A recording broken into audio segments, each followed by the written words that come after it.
Travel कर रही थी मेट्रो से, तो एक सज्जन थे, साथ में और भी एक दो जने थे, तो डिस्कशन कर रहे थे, मतलब इस देश में वैसे कुछ है ही नहीं, देश सबसे बेकार है। बड़ा ही नेगेटिव था, मतलब इस इंडिया, मतलब इंडिया और इंडिया के लोग बहुत पागल है, बेकार है, कुछ हो ही नहीं सकता, तरक्की नाम की चीज़ ही नहीं है, जो भी व्हाटएवर। बड़ा ही अनसेटिस्फाइड सा इंसान थे वो, उनके डिस्कशन से ऐसे लग रहा था। पर मैं ये ऑब्जर्व भी कर रही थी, थोड़ी देर बाद जैसे ही हर स्टेशन में मेट्रो के डोर ओपन हो रहा है ना, वो बंदा निकलता है, पान की थूक फेंकता है ट्रैक के अंदर, ठीक है, फिर अंदर आ जाता है। इट वॉज सो वियर्ड, मैं बता नहीं सकती। फिर शुरू हो जाता है देश की धज्जियाँ उड़ाने कि ट्रैफिक पॉल्यूशन, ये देश तो लाइक ही नहीं रहने के, वट एट्सेट्रा एट्सेट्रा। पर वो जो साथ साथ की एक्टिविटी है ना, पान की पीक फेंकने का, ट्रैक में डोर ओपन होते, वो भी चल रहा था। फिर मैंने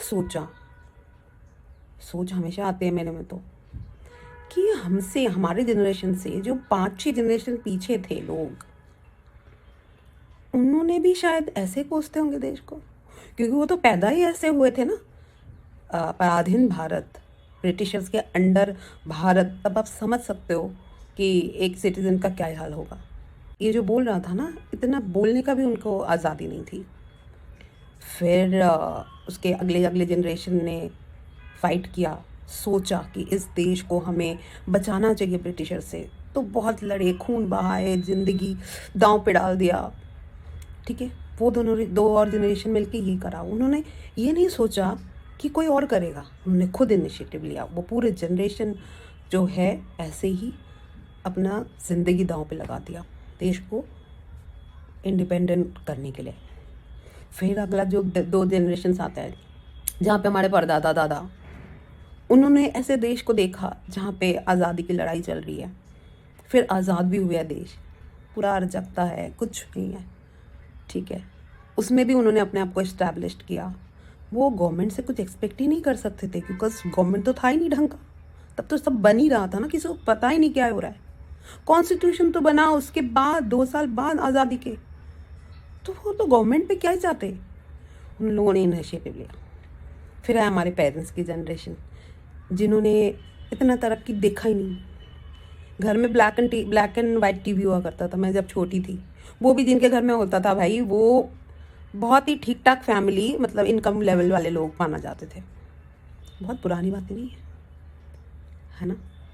उन्होंने भी अपने आप को इस्टेब्लिश किया, गवर्नमेंट जॉब करा, जो भी करा, हमें पढ़ाए लिखाए, हमें इतना काबिल बनाए।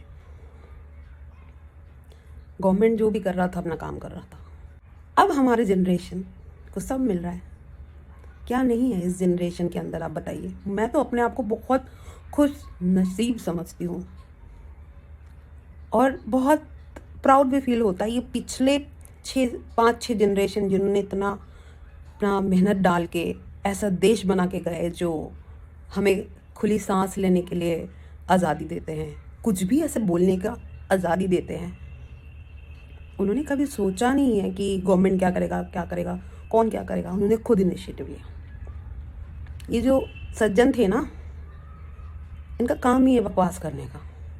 मुझे सच में बहुत गुस्सा आ रहा था उन पे।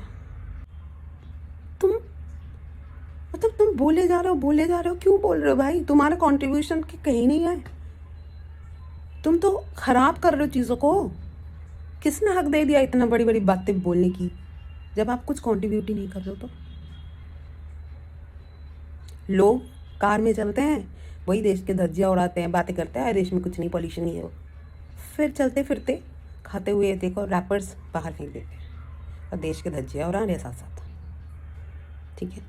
चलते फिरते वही पान के पीक का तो मैं क्या ही बोलूँ, छोड़ो।